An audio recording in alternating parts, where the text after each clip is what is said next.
नमस्कार. नमस्कार बंधू भगिनींनो. आज आपण थोडक्यात एका कवितेचं, माझ्याच कवितेचं वाचन करणार आहोत. आम्ही बालपणी खूप चांगल्या कविता ऐकलेल्या आहेत आणि त्या कवितेचाच खूप परिणाम आमच्यावर झालेला आहे. आमच्या काळात सामाजिक बांधिलकीच्या कविता होत्या, कुटुंबाच्या कविता होत्या,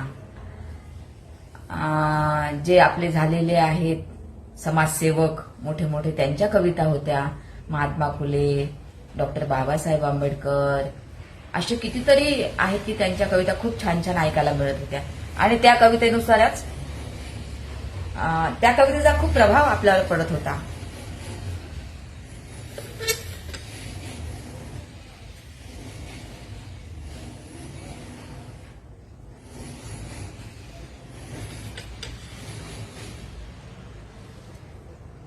तर अशाच पद्धतीनं आताच ज्या कविता आपण वाचतोय, मुलांच्या पाठ होत नाही, शिकवताना शिक्षकांचं कोणत्या पद्धतीने, आधी काय होतं की चाला लावून शिकवायचे शिक्षक लोक सुद्धा, छान छान चाला लावायचे आणि त्या पद्धतीने शिकवायचे. बहिणाबाई चौधरींच्या किती सुंदर कविता होत्या. मन वडाय वडाय उभ्या पिकातलं ढोर, किती हाकला हाकला फिरे येतं पिकावर.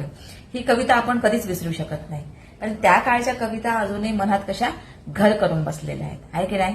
म्हणून आता कविता आहेत की आम्हाला काहीतरी असं म्हणजे समाजात कसं राहायचं, बांधिलकी कशी ठेवायची, अशा कविता आपल्याला दिसत नाही, है ना. आणि त्या मुलांना एक आवड सुद्धा नाही आहे, विद्यार्थ्यांना जास्त आवड नाही आहे कविता, कारण आता या सोशल मीडियामुळे किंवा कशामुळे त्यांना असं वाटतं की जरा मोबाईलमध्ये मिळतात कविता आणि तशा पद्धतीने ते कविता वाचताना आपल्याला दिसतात. तर आता मी आपल्यासमोर एक कविता घेऊन येत आहे, वार्षिक नियोजन. जी कविता आहे माझी ती वार्षिक नियोजन.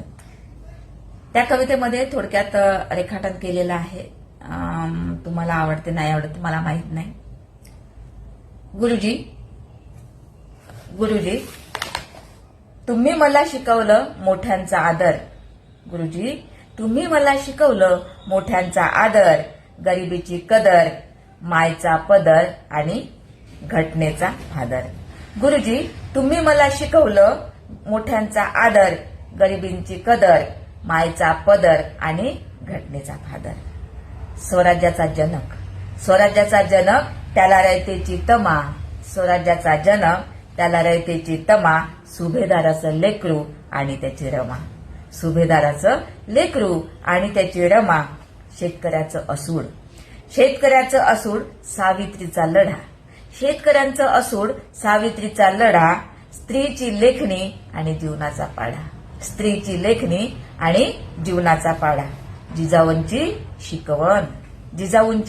शिकवण शाहूंचे विचार, जिजाऊंची शिकवण शाहूंचे विचार, साठेंची शाहिरी आणि संभाजीचा तो बाणेदारपणा.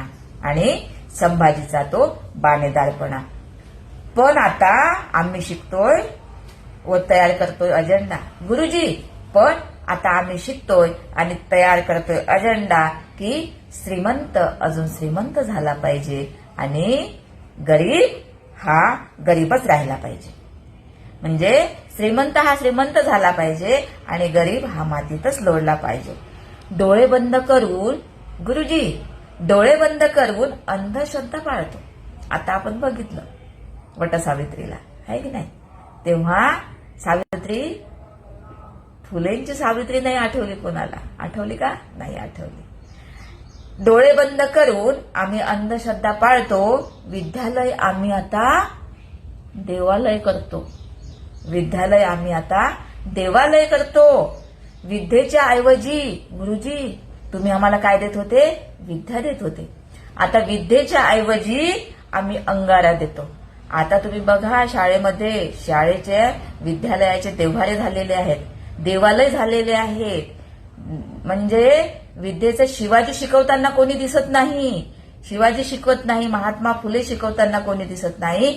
तर जी सकाळची प्रार्थना असते, परिपाठ असतो, त्याच्यामध्ये काय शिकवतात? देवी देवतांचं शिकवतात. श्रद्धा असावी पण अंधश्रद्धा नको. म्हणून गुरुजी आता विद्येच्या ऐवजी आम्हाला अंगारा देतात. अशी आम्ही गुरुजी आताची पिढी घडवतो. आताची पिढी घडवतो. आता कदर नाही त्या दाभोळकरांच्या शब्दाची,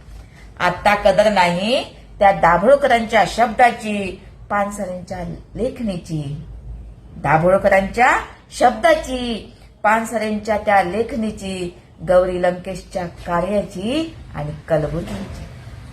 आता कदर नाही त्या दाभोळकरांच्या शब्दांची, पानसरेंच्या लेखणीची, गौरी लंकेशच्या कार्याची आणि कलबुर्गींची.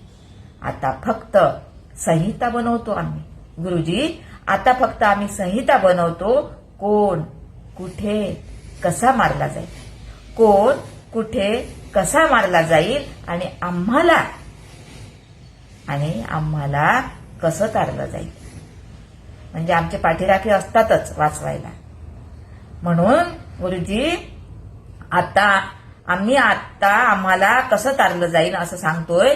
आणि गुरुजी खरंच सांगते, असं करतोय आम्ही आता वार्षिक नियोजन. गुरुजी तुम्ही मला शिकवलं मोठ्यांचा आदर, गरिबींची कदर,